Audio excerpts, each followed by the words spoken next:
Monday, September 13th, 5:30 a.m. There was a moment not long ago when I thought, this is it. I'm dead. I think about that night all the time, and I feel the same fear I felt. It happened 2 weeks ago. But 14 days and nights of remembering have left me more than afraid and uncertain than ever, which I guess means it isn't over yet. Something tells me it may never be truly over. Last night was the first time I slept in my own room since everything happened. I'd gotten in the habit of waking in the hospital to the sound of a nurse's shuffling feet, the dry chalk dust smell of her skin, and the soft shaking of my shoulder. The doctor will visit you in a moment. He'll want you awake. Can you sit up for me, Ryan? There was no nurse or doctor or chalky smell this morning, only the early train crawling through the air to wake me up at 5:30. But in my waking mind, it wasn't a train I heard. It was something more menacing, trying to sneak past in the early dawn, glancing down the dead-end streets, hunting. I was scared. And then I was relieved because my overactive imagination had gotten back into the natural resting states of fear and paranoia. In other words, I was back home in Skeleton Creek. Usually, when the morning train wakes me up, I go straight to my desk and start writing before the rest of the town starts to stir. But this morning, after shaking the idea that something was stalking me, I had a sudden urge to leap from my bed and jump on board of the train. It was a feeling I didn't expect and hadn't the slightest chance of acting on, but still, I wonder where the feeling had come from. Now I've rested this journal on a TV tray with its legs torn off, propped myself up in bed on a couple of pillows, and it's starting doing the one thing I can still do that has always made me feel better.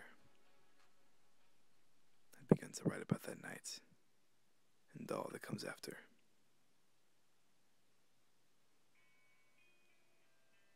Monday, September 13th, 6:03 a.m. I need to take breaks. It still hurts to write. Physically, mentally, emotionally, it seems like every part of me is broken in one way or another, but I have to start doing this again. 2 weeks in the hospital without a journal has left me starving for words. I've kept a lot of journals, but this one especially is important for two reasons. Reason number one, I'm not writing this for myself. I'm putting these words down for someone else to find, which is something I never do. Reason number two, I have a strong feeling that this will be the last journal I'll ever write. My name, in case someone finds this and cares to know who wrote it, is Ryan. I'm almost old enough to drive, although this would require access to a car, which I lack. I'm told that I'm tall for my age, but need to gain weight or there's no hope of making the varsity cut next year. I have a great hope that I remain thin. I can imagine that this morning would have been like before the accident. I'd be getting ready for the long bus ride to school. I'd have much to say to Sarah. An hour next to her was always the well spent. We had so much in common, which kept us from going completely crazy in a town populated by just under 700 people. I'm really going to miss those conversations with Sarah. I wonder if I'll get lonely. The truth is, I don't even know if I'm allowed to mention her name, but I can't stop. I'm a writer. This is what I do. My teachers, parents, even Sarah, they all say I write too much, but that I'm obsessive over it. But then, in the same breath, they can't help but mention that I'm gifted. Like when Miss Garvey told me that I understand words and their usage in the same way a prodigy on the piano understands notes and sounds. But I have a much simpler answer. And I'm pretty sure I'm more right than my teacher is. I have written a lot. Every day. For many years in a row. Practice makes perfect. think my favorite writers are those who admitted while they were still alive that they couldn't live without writing. John Steinbeck, Ernest Hemingway, Robert Frost, guys who put writing up there in the same category as air and water. Write or die trying. That kind of thinking agrees with me. Because here I am. Write or die trying.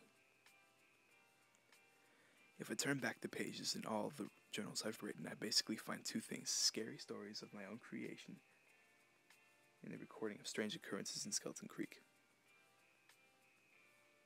I can't say for certain why this is so, other than to fall back on the old adage that a writer writes what he knows, and I have known fear all of my life. I don't think I'm a coward. I couldn't be in the position I am now if I was. But I am the sort of person who overanalyzes, worries, frets. When I hear a noise scratching under the bed, either real or imagined, I stare at the ceiling for hours and wonder what it might be that's trying to claw its way out. I picture it with fangs, long bony fingers, and bulging red eyes. For a person who worries like I do and has a vivid imagination to match, Skeleton Creek is the wrong sort of place to endure a childhood. I know my writing has changed in the past year. The two kinds of writing, the made-up scary stories and documenting of events in Skeleton Creek, have slowly become one. I don't have to make up stories any longer, because I'm more certain than ever that the very town I live in is haunted. This is the truth, and the truth I've learned can kill too. I'm tired now. So tired. I have to put this down,